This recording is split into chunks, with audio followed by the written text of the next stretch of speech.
이제 주님께 예정된 고난의 길은 점점 죽음으로 인도되고 있습니다.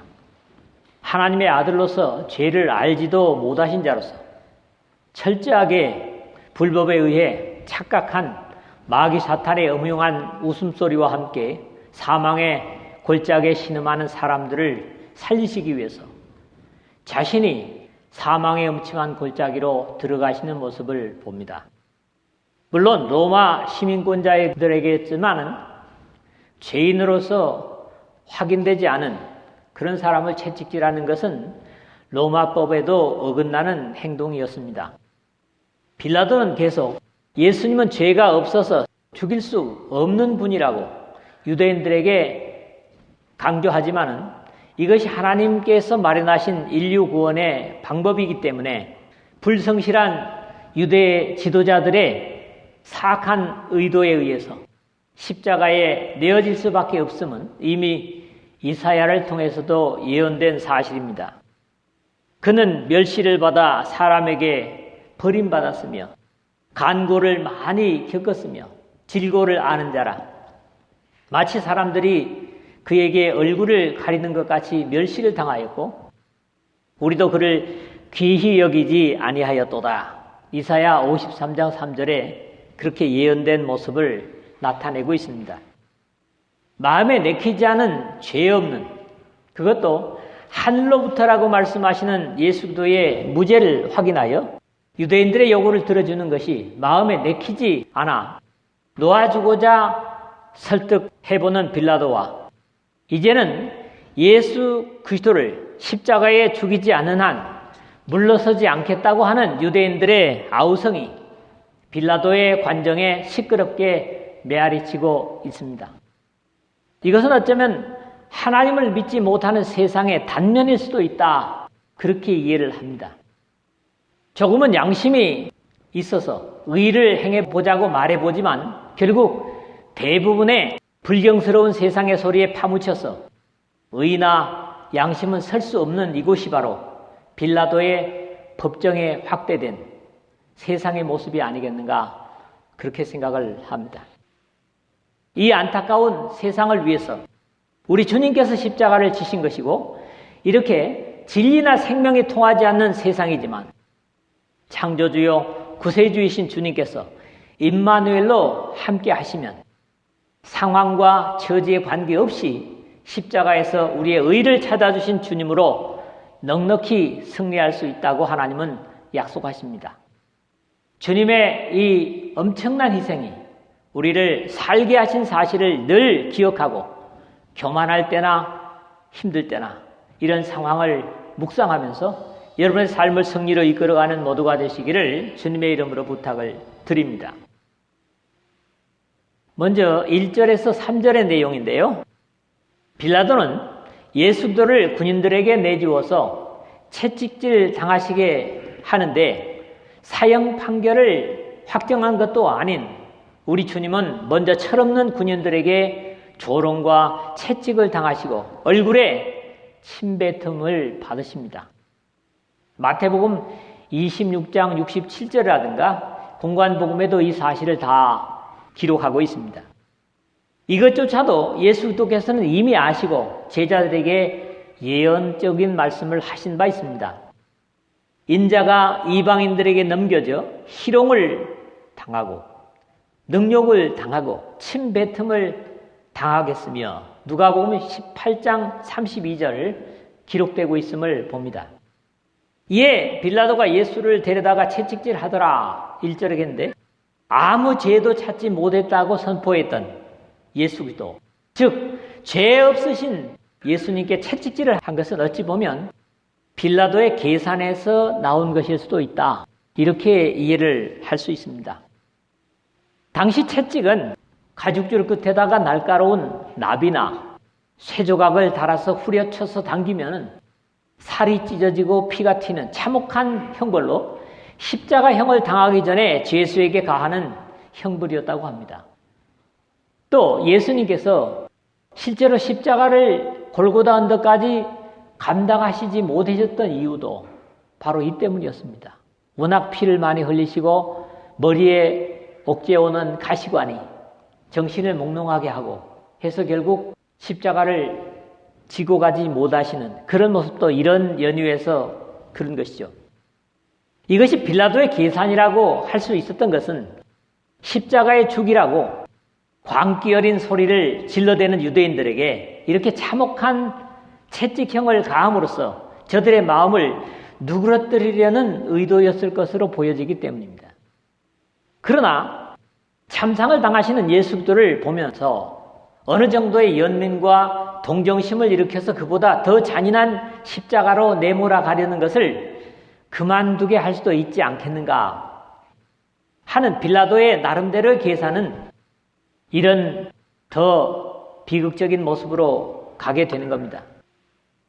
또 다른 면에서는 이러한 주님께 대한 고통의 대우는 정의나 진리를 알지도 못한 이 로마의 관료는 죄 없음을 확인하긴 했지만 자신의 위치를 어렵게 만들고 힘겹게 하는 피지배국의 문제거리에 대한 분노를 드러낸 것일 수도 있다. 이렇게도 보여집니다. 이 중에 어떤 이유에서라도 채찍질은 결코 옳지 않았고 자신의 생각을 반영시키지 못했습니다. 군병들이 가시나무로 관을 엮어 그의 머리에 씌우고 자색 옷을 입히고 2절에 그랬는데 금으로 된 왕관 대신에 가시관을 눌러 씌우면은 머리뼈까지 박혀서 피를 흘리는 잔혹한 모습을 생각만 해도 섬뜩합니다. 군인들은 이런 일을 장난처럼 해대는 것을 보면 참으로 개념 없는 사람들이었다. 이렇게 보여집니다. 물론 자색 옷은 당시의 왕들이나 귀족들이 입는 옷이었지만은 이것 역시 가시관을 쓰신 주님께 입힌 것은 어울리지 않는 조합으로 그것이 더욱 큰 조롱거리가 되었을 것으로 여겨집니다. 앞에 가서 이르되 유대인의 왕이여 평안할지어다 하며 손으로 때리더라. 3절에 그랬습니다. 빌라도의 관정 아니라고 하는 데서 이 군인들은 아마 로마의 군인들임에 틀림이 없다고 봅니다. 불신의 군인들은 역시 피지배국의 종교 지도자라는 이유에서 더욱 비아냥거리고 모욕하는 것을 마치 자신들의 승리의 모습으로 착각했을 수도 있습니다. 특히 앞에 가서 그랬는데, 즉 얼굴 앞에 얼굴을 들이대고 조롱하는 모습을 보는 듯합니다. 유대인의 왕이여 평안할지어다. 유대인들이 평상시 인사로 샬롬 그런 말을 쓰죠. 평안을 빈다. 그런 평안하셨습니까? 였지만은 로마인들도 사실은 같은 의미의 인사말을 사용하고 있었고 이 성경의 바울도 그런 표현을 들어 쓰고 있습니다. 바로 에이레네라는 인사였죠. 그러나 여기에 쓰여진 평안은 에이레네가 아니라 카이로. 역시 이 말도 인사할 때도 쓰이기도 하지만 유쾌하라, 행복하라 그런 의미를 가진 축하의 표현입니다. 최고의 굴욕스러운 모습으로 꾸며놓고 축하한다는 조롱이야말로 극에 달하는 모욕을 주는 것이었습니다.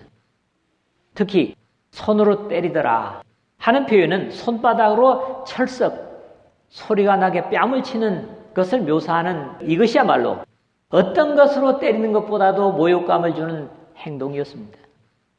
하나님의 아들로서 도저히 당할 수 없는 수치와 모멸을 십자가를 지시기 전에도 생각 없이 행동하는 이방의 군인들에 의해서 당하시는 주님의 모습을 볼 때 비로소 그는 근본 하나님의 본체시나 하나님과 동등됨을 취할 것으로 여기지 아니하시고 오히려 자기를 비워 종의 형체를 가지사 사람들과 같이 되셨고 사람의 모양으로 나타나사 자기를 낮추시고 죽기까지 복종하셨으니 곧 십자가의 죽으심이라는 빌립보서 2장 6절에서 8절에 바울 사도의 표현을 제대로 이해할 수 있을 것 같습니다.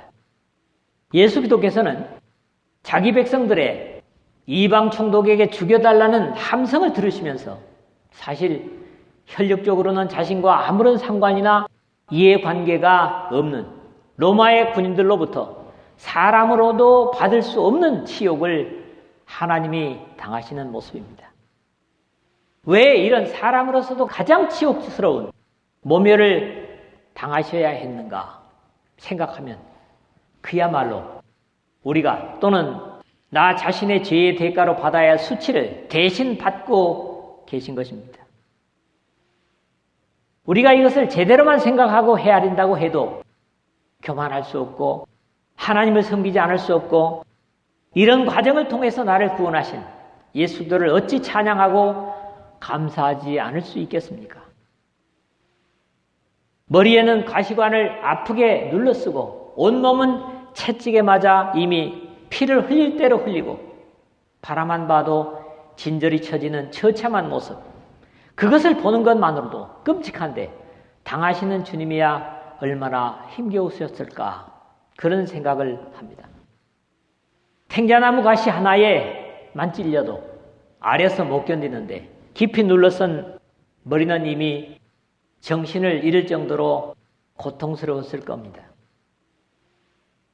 그렇다면 우리가 현재 주님 섬기는 것으로 당하는 시간의 손해 같은 것이라든가 또 물질이나 헌신의 일들을 과연 불평할 수 있을까 생각하게 합니다.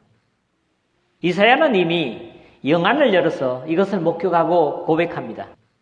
그가 찔림은 우리의 허물 때문이요 그가 상함은 우리의 죄악 때문이라. 그가 징계를 받음으로 우리는 평화를 누리고 그가 채찍에 맞음으로 우리는 나음을 얻었도다. 이사야 53장 5절에 그렇게 기록을 합니다. 두 번째로는 4절에서 5절의 말씀인데 빌라도의 예수님께서 죄를 찾지 못했다고 하는 무죄의 선언입니다.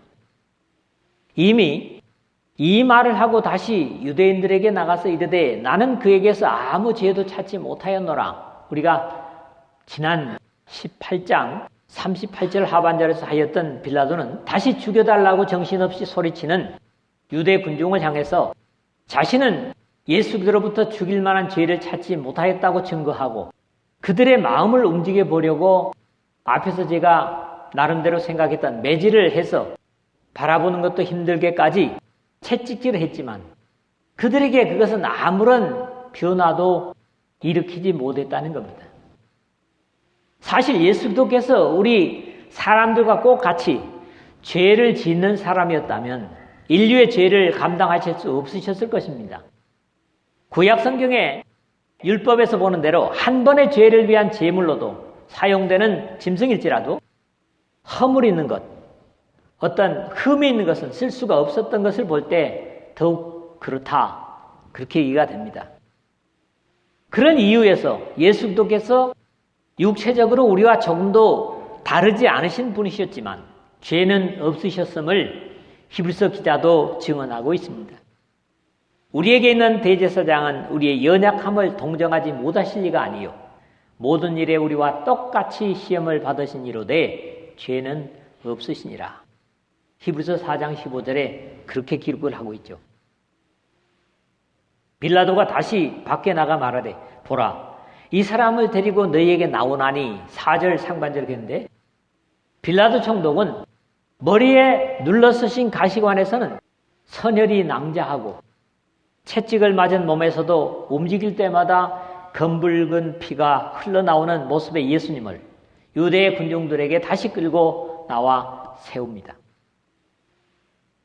빌라도의 관정은 이미 바닥에 피가 흘러 흥건했을 것이고 이런 것을 감수하면서까지도 빌라도는 일말의 양심이라도 유대인들에게 있었다면 그 양심에 호소하면서 그 모습을 보는 유대인들은 숨을 죽이고 소리를 멈췄어야 했을 겁니다. 사실 빌라도는 그것을 기대하고 죄를 찾지도 못한 예수 그리스도에게 이런 모습을 한 이 사람을 저들 앞에 세웠던 겁니다. 그럼에도 이는 내가 그에게서 아무 죄도 찾지 못한 것을 너희로 알게 하려 함이로라 하는 말에는 다소 모순이 보입니다. 죄를 찾지 못한 사실을 알게 하려고 했다면 가시면류관이나 채찍질을 한 것은 앞뒤가 맞지 않는 모습이기 때문입니다.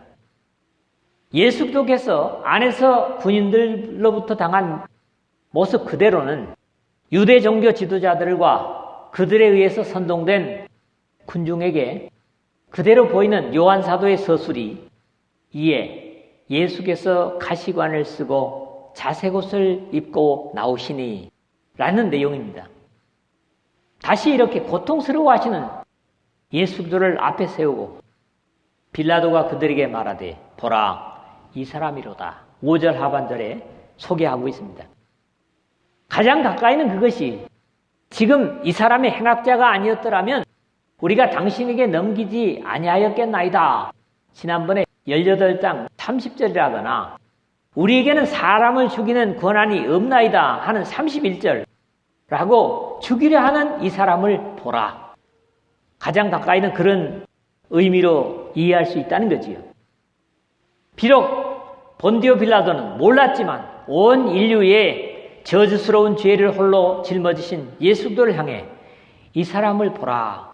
하나님 아버지의 대리적인 선언을 하는 것일 수도 있다고 저는 이해를 했습니다. 주님께서 제자들에게 수없이 인자, 사람이라는 표현을 쓰셨습니다. 사복음서에 모두 68회나 인자, 이 사람이라는 표현을 쓰고 있죠. 이것은 침례 요한이 표현하는 대로 보라, 세상 죄를 지고 가는 하나님의 어린 양이로다. 한 1장 29절이나 보라, 하나님의 어린 양이로다. 36절에도 했던 선언에 비교해 볼 수 있는 표현이라고 이해를 했습니다. 빌라도는 단순히 너희들이 살려둬서는 안 된다는 그 사람이라는 단순한 의미였지만 이 사람을 보라 하는 선언은 여러 가지 의미로 해석할 수가 있겠습니다. 예술의 사람들에게 많은 영감을 주는 작품이 된 것도 사실이지만 바로 오염되지 않은 하나님의 형상으로 창조된 사람이자 사람의 가장 사람다운 사람이라고도 말할 수 있습니다. 만약에 하나님께서 예수 그리스도를 두시고 이 사람을 보라 하셨다면 이렇게 이해를 해야 될 것 같아요. 적어도 사람이라고 한다면 이 정도는 되어야 하지 않느냐 하는 모범으로 제시하는 사람도 바로 예수 그리스도이십니다. 신앙하는 사람들에게 있어서 예수 그리스도를 두고 이 사람을 보라 하였다면 적어도 믿음으로 사는 사람이 되어야 한다면 이 정도의 순종의 사람이 되어야 하지 않느냐. 그런 이유에서 우리는 그리스도를 두고 이 사람을 보라 할 때 바울처럼 우리 모두의 신앙의 목표가 되십니다. 내가 이미 얻었다 함도 아니요 온전히 이루었다 함도 아니라 오직 내가 그리스도 예수께 잡힌 바 된 그것을 잡으려고 달력하노라. 표대를 향하여 그리스도 예수 안에서 하나님이 위에서 부르신 부름의 상을 위하여 달력하노라 하는 빌립보서 3장 12절 또는 14절 또 열심히 따라가야 할 신앙 성장의 모범이자 겸손할 수밖에 없는 이유가 되기도 합니다. 이 사람을 보라고 할 때 말이죠. 그러므로 예수도에 미치지 못한다면 누구도 신앙이 성장했다고 자랑할 수 없기 때문에 겸손으로 십자가를 지고 따라야만 할 것입니다. 이런 입장에서 빌라도의 이 사람을 보라는 선언은 당시 유대인에게만 한 말이라기보다 오늘 믿음의 갈피를 잡지 못하고 흔들리며 초라하게 종교 생활로 만족하는 우리 모두에게 주시는 목표의 도전인 줄로 믿습니다. 세 번째 마지막으로는 6절 7절입니다. 유대인들의 사악함입니다. 더 가까이 얘기하면 믿는 종교인들의 사악함이라고 볼 수 있습니다. 빌라도의 이러한 계산이나 생각이 메시아를 알아보지 못하고 죽여달라는 유대인들에게 통하지 못했습니다. 죄인들의 특징은 깨닫게 되는 것에서 선택하는 것이 아니라 언제나 자신이 결심하고 결정하고 하고자 하는 것을 하는 것이 문제입니다. 의인은 자기가 식견이 부족할지라도 하나님께서 말씀을 통해서나 상황을 통해서 깨닫는 것을 행하는 것이죠. 대제사장들과 아랫사람들이 예수를 보고 소리질러 이르되 십자가에 못 박으소서 십자가에 못 박으소서 하는지라 6절 상반절 이렇게 했는데 빌라도의 계산은 완전히 빗나가고 만 것 같습니다. 그래도 머리에 가시관을 씌우고 채찍질하여 보기 어려울 정도로 처참하게 보이면 저들의 마음을 돌릴 수 있지 않을까 하는 생각은 혼자만의 계산이었던 것으로 나타나고 맙니다. 아니 어쩌면 사람들은 피를 보면 흥분해서 더 피를 부르는 흉악함이 여기서도 여전히 나타나고 맙니다. 십자가에 못 박으소서, 십자가에 못 박으소서 라는 소리는 대제사장들의 무리와 그의 아랫사람들이 꼭 같이 질러대는 소리였습니다. 범죄로 죽게 된 사람의 죄를 용서받게 해서 살게 하는 역할이 제사장 역할 아닙니까? 그런데 이들의 입에서 사람을 죽이라고 소리를 지르고 있으니 저들의 직함과 역할과 어울리지 않는 모습이라는 거죠. 사람을 살려야 될 사람들이 사람을 죽이라고 소리치고 있으니 말입니다. 행여 우리는 그렇지 않을까요? 이들의 모습에 기가 질린 빌라도가 이르되 너희가 친히 데려다가 십자가에 못 박으라. 6절 중간에 그랬는데 오히려 이들과는 너무나 다른 큰 소리로 저들의 안타까움을 질책합니다. 불신의 사람으로 통해서 말입니다. 저들이 형을 집행할 권리를 가지고 있지 않음을 알면서도 도리에 맞지 않은 저들의 행동을 간접적으로 비난하는 것이 바로 너희가 친히 데려다가 십자가에 못 박으라 하는 말인 거죠. 다시 세 번째로 예수 그리스도의 무죄를 고백합니다. 나는 그에게서 죄를 찾지 못하였노라. 6절 하반절에 그랬죠. 이것은 적어도 빌라도의 최소한의 양심의 고백이었을 겁니다. 너희들이 죽이라고 하는 이 사람에게서 나는 죄를 찾을 수 없었다 라는 진실된 세 번째의 고백이죠. 그러면서 빌라도의 할 일은 그렇다면 하나밖에 없습니다. 그의 판단에 근거해서 예수 그리스도를 풀어놓아야만 했습니다. 이런 당연한 사실 앞에서도 빌라도는 왜 그러지 못했을까? 그런 생각하는데 세상에서는 대부분의 사람들이 그런 것 같아요. 실리적인 사람들은 양심의 소리보다는 자신의 형편이 먼저임을 여기서도 보여주고 있는 겁니다. 양심대로 하면 당연히 풀어놓아야 되는데 풀어놨다가는 자기의 자리가 위태하게 되기 때문에 이런 잘못된 선택을 하고 있다는 겁니다. 유대인들이 대답하되 우리에게 법이 있으니 그 법대로 하면 그가 당연히 죽을 것이라고 소리치는데 7절을 상관절인데요.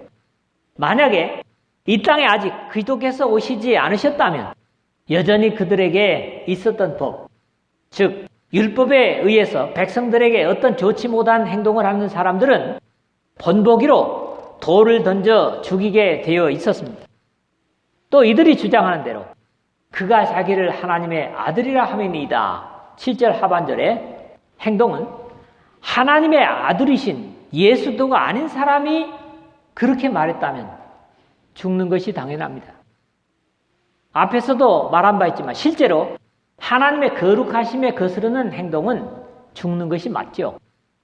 성경에 그런 예를 하나만 봐도 모세와 아론이 가나안의 복의 땅에 들어가지 못한 이유가 뭐였습니까? 민수기 20장 24절에 보면 무리바 물가에서 하나님의 거룩함을 드러내지 않았다. 신명기에서도 32장 51절에 보니까 이 사실을 하나님께서 확인하십니다. 그렇게 충성되고 열심을 다했는데 무리바 물가에서 하나님의 거룩하심을 드러내지 않은 것 때문에 아론과 모세는 가나안에 갈 수 없었습니다. 이런 이유에서 이스라엘 사람들은 하나님의 천사를 보고서도 살지 못할 것이라고 두려워했던 기록들을 사사기에서 보더라도 기드온이 그가 여호와의 사자인 줄 알고 이르되 슬프도소이다 주 여호와여 내가 여호와의 사자를 대면하여 보았나이다 하니 여호와께서 그에게 이르시되 너는 안심하라 두려워하지 말라 죽지 아니하리라 하시니라 하는 6장 22절 23절에 볼 수 있고요. 또 삼손의 아버지였던 마노아도 그의 아내에게 이르되 우리가 하나님을 보았으니 반드시 죽으리로다 하니 그의 아내가 그에게 이르되 여호와께서 우리를 죽이려 하셨더라면 우리 손에서 번제와 소제를 받지 아니하셨을 것이요. 사사기에서 13장 22절 23절 상반절에 기록된 것을 볼 수 있습니다.